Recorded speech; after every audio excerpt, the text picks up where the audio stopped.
Hello hello guys. Guys. അപ്പം നമ്മൾ ഇന്നൊരു ഇച്ചിരി സീരിയസ് ആണോ എന്നാൽ സീരിയസ് ആണ്, അല്ല ഒരു ചിലർക്ക് സംശയമായിട്ടുള്ളൊരു കാര്യമാണ്. അപ്പം അതൊന്ന് മാറ്റാനായിട്ട് നമ്മൾ വന്നതാണ്.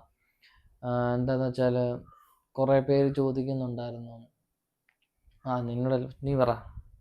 എന്നോടല്ല, കമൻസിനകത്ത് കുറേ ഇത് വന്നിട്ടുണ്ടായിരുന്നു. നമ്മുടെ നേരത്തെ കല്യാണ വ്ലോഗിനകത്താണെങ്കിൽ നമ്മുടെ മിക്ക വീഡിയോസിനകത്ത് ഞാൻ ഇതിൻ്റെ മടി കയറി ഇരിക്കുന്നുണ്ട്.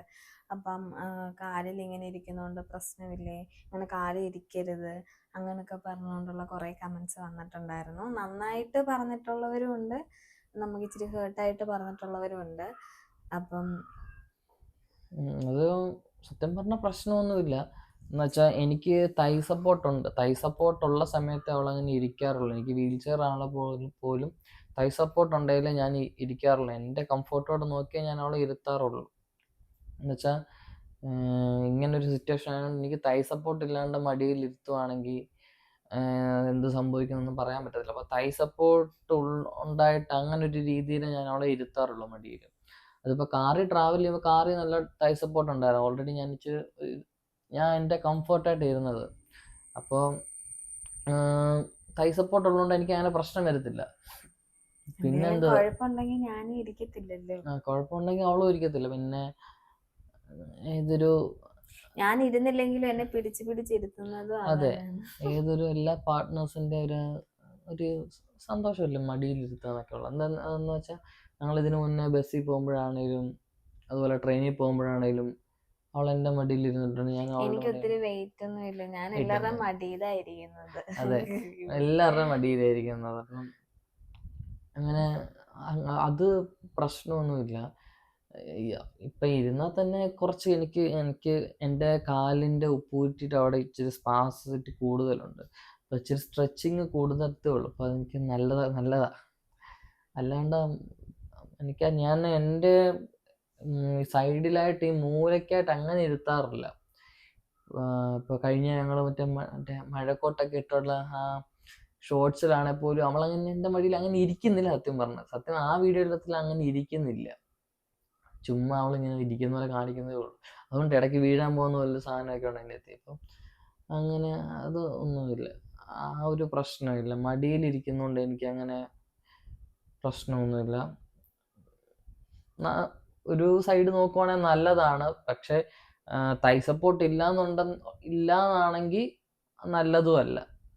നമ്മളതൊക്കെ നോക്കിയിട്ട് സേഫ്റ്റി നോക്കിയിട്ടേ ഇരിക്കാറുള്ളൂ. കാലിന് പ്രശ്നമുള്ളതല്ലേ, അങ്ങനത്തെ പ്രശ്നമൊന്നുമില്ല. എനിക്ക് കാലിന് അങ്ങനെ പ്രശ്നമില്ല. കാലിന് ഒടിവോ അങ്ങനെയുള്ളവർക്കാണ് മടിയിലിരിക്കുന്നത് കൊണ്ട് പ്രശ്നമുള്ളത്.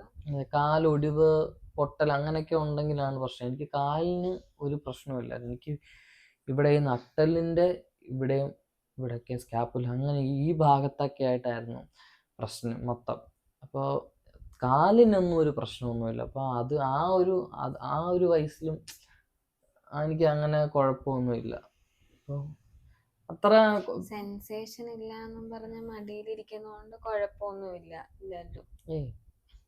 ഇപ്പം അതുകൊണ്ട് മടിയിലിരിക്കുമ്പം ചിലരൊക്കെ നല്ല രീതിയിൽ പറഞ്ഞ സ്നേഹത്തോടെ പറഞ്ഞു, ഓക്കെ ഞാൻ അതിന് റിപ്ലൈ കൊടുത്തിട്ടുണ്ടായിരുന്നു, അവന് ഹാപ്പി, അവനാണ് പറഞ്ഞത്, അവന് ഹാപ്പിയാണ് ഞാൻ മടിയിരിക്കുന്നത് എന്നൊക്കെ പറഞ്ഞിട്ടുണ്ട്. സ്നേഹത്തോടെ കുറെ പേരിങ്ങനെ ലവ് ചിഹ്നൊക്കെ ഇട്ട് അങ്ങനെ ശരിയാണോ മോളെ ഒരു ഡൗട്ട് പോലെ, അവർക്ക് ഡൗട്ട് പോലെ, സംശയം പോലെ. അത് കുഴപ്പമില്ലെന്നോ. ചിലത് പക്ഷെ നമ്മളോട് ഒരുമാതിരി ഞാനെന്തോ വലിയ തെറ്റ് ചെയ്തുള്ള രീതിയിൽ അപ്പം എനിക്ക് ശരിക്കും വിഷമമായി. കാര്യം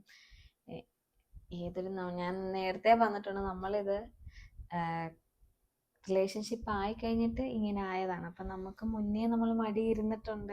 അപ്പം അന്ന് ചെയ്തിട്ടുള്ള പല കാര്യങ്ങളും ഇപ്പം ചെയ്യാൻ പറ്റാൻ കുറേ ലിമിറ്റേഷൻസ് ഉണ്ട്. പക്ഷെ കുറച്ചും കൂടെ നമുക്ക് ഇങ്ങനെ ചെറിയ കുറച്ച് മൊമെന്റ്സിലാണ് നമ്മൾ ഒത്തിരി സന്തോഷമായിട്ടിരിക്കുന്നത്. കുറച്ച് സന്തോഷം. അതായത് ഇപ്പം എന്നെ സംബന്ധിച്ചോളം എനിക്ക് അവൻ്റെ മടിയിരിക്കുന്നത് ഇഷ്ടമായിരുന്നു.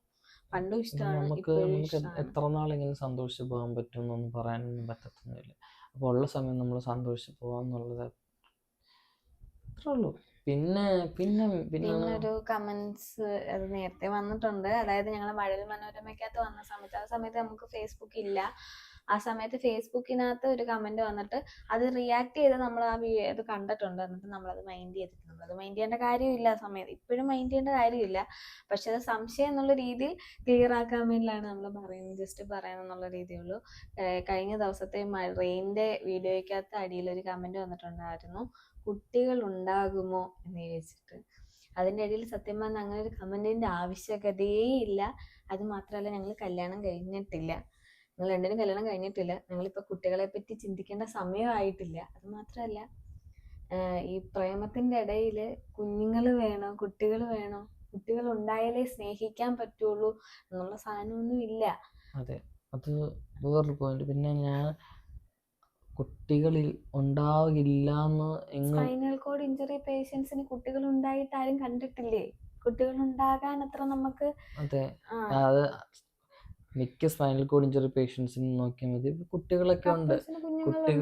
അതിനുള്ള ഓരോരോ ടെക്നോളജി നമ്മുടെ നാട്ടിൽ തന്നെ ഉണ്ട്. അല്ല, അങ്ങനെ സാധാരണ സെക്ഷൽ രീതിയിലുള്ള കുട്ടികൾ ഉണ്ടാകുന്നവരുണ്ട്. അല്ലാണ്ട് ഈ ഇപ്പോഴാണെങ്കിൽ എന്തോരം ടൈപ്പ് ഓഫ് ടെക്നോളജീസ് ഉണ്ട്.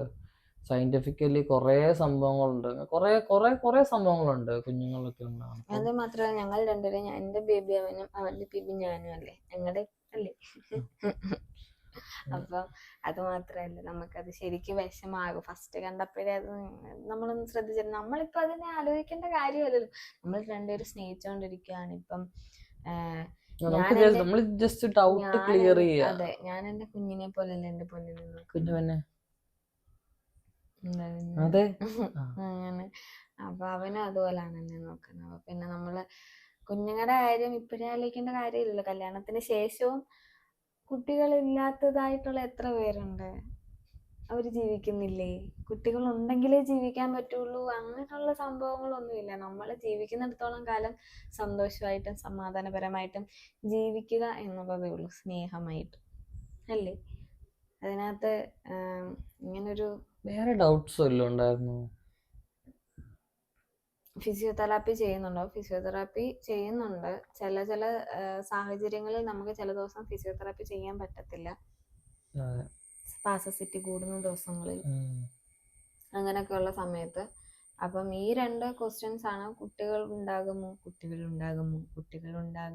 കാര്യങ്ങളൊക്കെ എങ്ങനെ നടക്കും. അതാണ് ഫസ്റ്റ് മഴവിൽ മനോരമയുടെ ആ സംഭവത്തിന് നമ്മൾ ഫേസ്ബുക്ക് ഇല്ലാത്ത സമയത്ത് ഇങ്ങനൊരു ഇതിനകത്ത് കണ്ടത്. അത് നമ്മൾ റിയാക്ട് ചെയ്യേണ്ടി വന്നില്ല, കാര്യം എല്ലാവരും അതിനകത്ത് റിയാക്ട് ചെയ്തിട്ടുണ്ടായിരുന്നു. കുറേ നല്ലവരായിട്ടുള്ള കുറേ പേര്, നാണമില്ലേ നിങ്ങൾക്ക്, ഇതും അത് മാത്രമാണോ ജീവിതം? അത് മാത്രമല്ല ജീവിതം അല്ലേ, അത് മാത്രമല്ല ജീവിതം. അപ്പം അതുകൊണ്ട് അങ്ങനൊരു ആ ഒരു വീഡിയോയുടെ അടിയിൽ വന്നിട്ട് ആ കമന്റിന്റെ ആവശ്യമില്ല. ഞാനത് ആലോചിക്കുന്നത്, അതിനകത്ത് അങ്ങനൊരു സംഭവമേ ഇല്ല.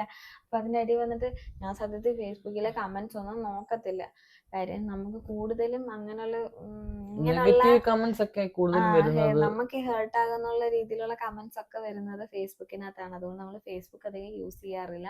മെസ്സേജ് നമ്മൾ അങ്ങനെ നോക്കാറില്ല. നമുക്ക് അതിനെപ്പറ്റി, ഫേസ്ബുക്കിനെ പറ്റി വലിയ അറിവുമില്ല. ഇൻസ്റ്റാഗ്രാമിൽ നമ്മൾ എല്ലാം നമ്മൾ റിപ്ലൈയും കുറെ പേർക്ക് കൊടുക്കാറുണ്ട്. യൂട്യൂബിലും നമ്മൾ എല്ലാവർക്കും യൂട്യൂബിലെ കമന്റ്സ് എല്ലാം വായിക്കാറുണ്ട്. എല്ലാം വായിക്കാറുണ്ട്. ഫേസ്ബുക്കിലെ മാത്രമേ ഉള്ളൂ. ഒന്നാമത്തെ കാര്യം, എന്റെ ഫോണിൽ സ്റ്റോറേജ് ഇല്ല, അതുകൊണ്ട് ഞാൻ ഫേസ്ബുക്ക് ഇൻസ്റ്റാൾ ചെയ്തിട്ടില്ല. ഞാൻ എന്റെ ഫോണിനകത്തുണ്ട്, പക്ഷെ ഞാൻ അങ്ങനെ നോക്കാറില്ല. ഞാൻ ഇതേപോലെ കമന്റ്സ് ഇങ്ങനെ ഞാൻ വെറുതെ ഒന്ന് നോക്കിയ സമയത്താണ് ഇതേപോലെ കണ്ടപ്പോൾ എനിക്ക് ശരിക്കും വിഷമമായി. ഒന്ന് എന്റെ സ്വഭാവം എന്ന് പറഞ്ഞാൽ, എനിക്ക് ചെറുത് എന്തെങ്കിലും മതി. എന്തെങ്കിലും കണ്ടു കഴിഞ്ഞാൽ കേട്ട് കഴിഞ്ഞാൽ എന്റെ മൂഡ് അപ്പോഴേ പോകും. ഞാൻ രാവിലെ ഇത് പറഞ്ഞ് ഇവനോട് കരഞ്ഞിട്ടാണ് ഞാൻ പറഞ്ഞത്, ഇത് വന്നിട്ട് നമുക്കൊരു വീഡിയോ ചെയ്യാം. ഞാൻ വീഡിയോക്കകത്ത് കരയത്തില്ല, പക്ഷെ രാവിലെ വന്നപ്പോൾ എനിക്ക് ശരിക്കും വിഷമമായി. സെൻസിറ്റീവ്. അപ്പൊ അതുകൊണ്ട് മോങ്ങലാണ് മെയിൻ ചേച്ചിയുടെ. അപ്പം അത് മാത്രല്ല, എനിക്ക് എന്തെങ്കിലും നെഗറ്റീവ് പറഞ്ഞു കഴിഞ്ഞാൽ പെട്ടെന്ന് എനിക്ക് കയറിക്കൊള്ളും. പിന്നെ ഞാൻ തന്നെ പറയും, കുഞ്ഞാ നമുക്ക് വീഡിയോ എടുക്കണ്ട, നമുക്ക് അല്ലാണ്ട് എന്തെങ്കിലും നോക്കാം, എനിക്കിത് പറ്റത്തില്ല. സത്യം പറഞ്ഞാ ഞങ്ങളിപ്പോ ഡെയിലി വ്ലോഗ് ചെയ്യാനൊക്കെ ഞങ്ങൾക്ക് താല്പര്യമുണ്ട്. പക്ഷെ അവർക്ക് അവളുടേതായിട്ടുള്ളൊരു കംഫർട്ട് സോണിലോട്ട് ഇതുവരെ അങ്ങോട്ട് വന്നിട്ടില്ല. അവിടെ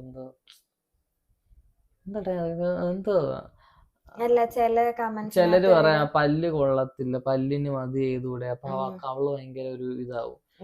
അതിന്റെ കൂട്ടത്തില് പറയാൻ ജ്യോതിക ഒട്ടും ആക്റ്റീവ് അല്ല.